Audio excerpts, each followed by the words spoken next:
चलो क्लास 10 आज अपन लोग चैप्टर 1 का लास्ट टॉपिक पढ़ने जा रहे हैं। केमिकल रिएक्शन एंड इक्वेशन का लास्ट टॉपिक पढ़ने जा रहे हैं, that is corrosion and rancidity, है ना। इसके बाद अपना चैप्टर एंड हो जाएगा, आप लोग अपनी एक्सरसाइजेस कंप्लीट कर सकते हैं। और what is corrosion? Corrosion is nothing, it is just a process in which metals are eaten up gradually by the action of air, moisture or chemical on their surface. Sir इसका क्या मतलब हुआ? इसका मतलब ये हुआ कि क्या होता है जब मेटल्स को अपन ओपन सराउंडिंग्स में छोड़ देते हैं तो एयर के रिएक्शन से या फिर मॉइस्चर के रिएक्शन से या फिर जो केमिकल्स प्रेजेंट रहते हैं उसके रिएक्शन से उनके जो पार्टिकल्स होते हैं ना वो मेटल के सरफेस को अंदर से धीरे धीरे ग्रेजुअली डिग्रेड कर देते हैं। तो अपन उसको बोलते हैं metals are eaten up gradually. Obviously it is a very slow process. ऐसा नहीं होता कि एक दिन में आपका मेटल पूरा खराब हो जाएगा। It is a very slow process. तो मैं ये लिख देता हूँ ग्रेजुअली। तो होता क्या है इसमें, एक बार फिर से बता रहा हूँ कि मेटल जो है वो अंदर से ईटन अप हो जाते हैं किसके थ्रू? पार्टिकल्स के थ्रू। कौन से पार्टिकल्स के through? By the action of air, moisture और केमिकल। जनरली मैंने सुना है कि अपन लोग क्या बोलते हैं, कोरोजन मतलब अपन बोल देते हैं कि सर कोरोजन मतलब होता है रस्टिंग। तो rusting is not corrosion.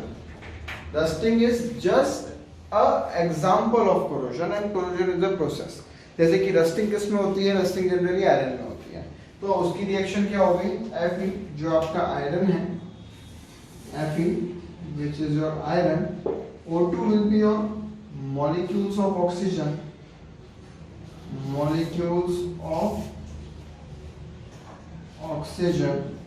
and ये X molecules of H2O। X molecules of H2O क्यों लिखा है? क्योंकि एटमॉस्फेयर में वाटर मॉलिक्यूल्स एयर में प्रेजेंट रहते हैं, लेकिन उस कितने वाटर मॉलिक्यूल्स एयर में प्रेजेंट रहते हैं वो अपन को नहीं पता, है ना। तो X molecules of water will give you ferric 3 oxide। 3 उसकी वैलेंसी होती है। अभी अपन आगे पढ़ेंगे तब अपन लोग ऑर्गेनिक केमिस्ट्री पढ़ेंगे तो Fe2O3.X मिल जाएगा। मतलब ये X number of water molecules Fe2O3 में क्या हो जाएंगे? मिक्स हो जाएंगे। और जब मिक्स हो गए तो उसका नाम बन गया फेरिक 3 ऑक्साइड। मतलब ये जो वाटर मॉलिक्यूल्स हैं इसने आयरन के साथ ऑक्साइड की लेयर फॉर्म कर ली, जिसके कारण से आयरन अंदर से डिग्रेड हो जाएगा। तो होता क्या है, कोरोजन जब भी मेटल्स के साथ होता है ड्यू टू एयर, मॉइस्चर और केमिकल, उसकी डिग्रेडेशन स्टार्ट हो जाती है, जिसके कारण से उसकी जो लाइफ है, अगर एक आयरन की लाइफ स्पेन 15 ईयर्स है एग्जांपल, तो उस आयरन की लाइफ स्पेन बचेगी 5 to 7 ईयर्स। तो जिसके कारण से जब भी कोरोजन होगा तो उस कोई सा भी मेटल जो कोरोड हो चुका है उसकी लाइफ स्पेन क्या हो जाएगा? कम हो जाएगा, है ना।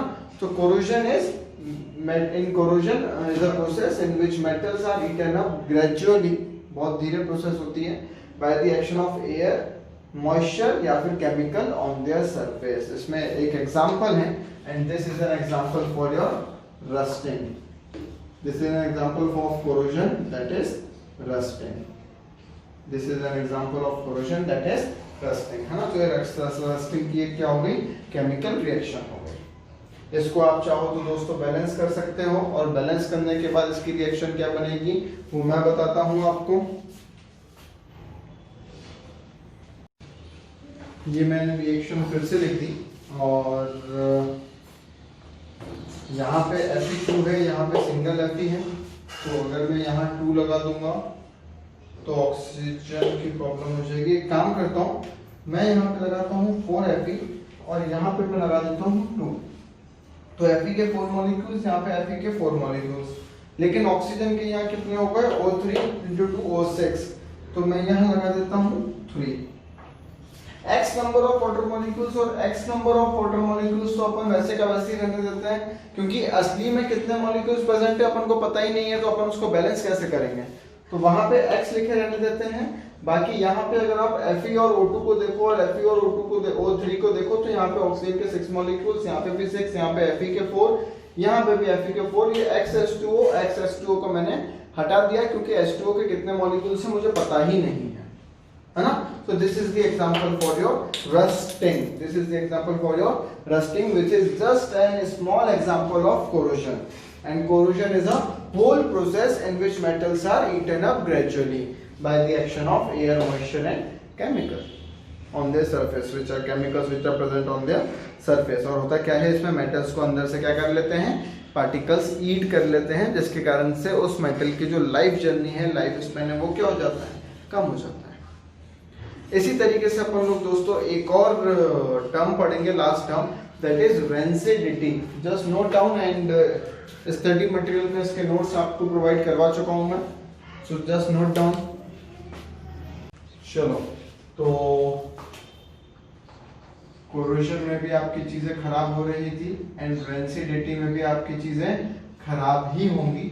बस फर्क सिर्फ इतना है कि कोरोजन में मेटल्स जो है वो ग्रेजुअली ईटन अप हो रहे थे, रेंसिडिटी में आपका जो फूड है, जो जिसमें ऑयल्स प्रेजेंट रहते हैं, जिसमें फैट्स प्रेजेंट रहते हैं, वो जो फूड है वो खराब होना चालू हो जाएगा, है ना।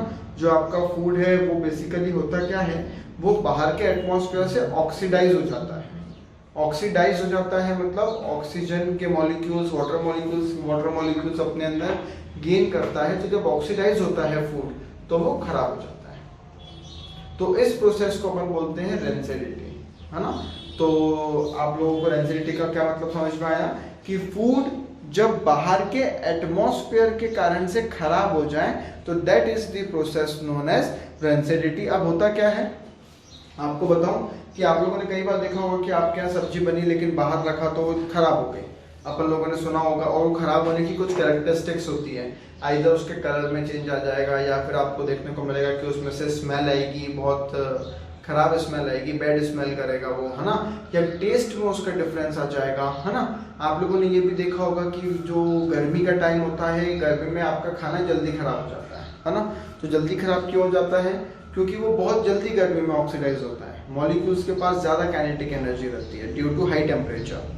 ठंडियों में खाना जल्दी खराब नहीं होता, या फिर अगर आप रात की सब्जी सुबह खाते हो, जो उसकी सभी लोगों के घर में खाते होंगे, है ना, तो वो अपन रेफ्रिजरेटर में रख देते हैं। रेफ्रिजरेटर में क्यों रख देते हैं, क्योंकि रेफ्रिजरेटर में टेम्परेचर जो रहता है वो ठंडा रहता है and in cold temperature particles के पास बहुत ज़्यादा एनर्जी नहीं रहती कि वो किसी के साथ भी रिएक्ट कर पाए, है ना।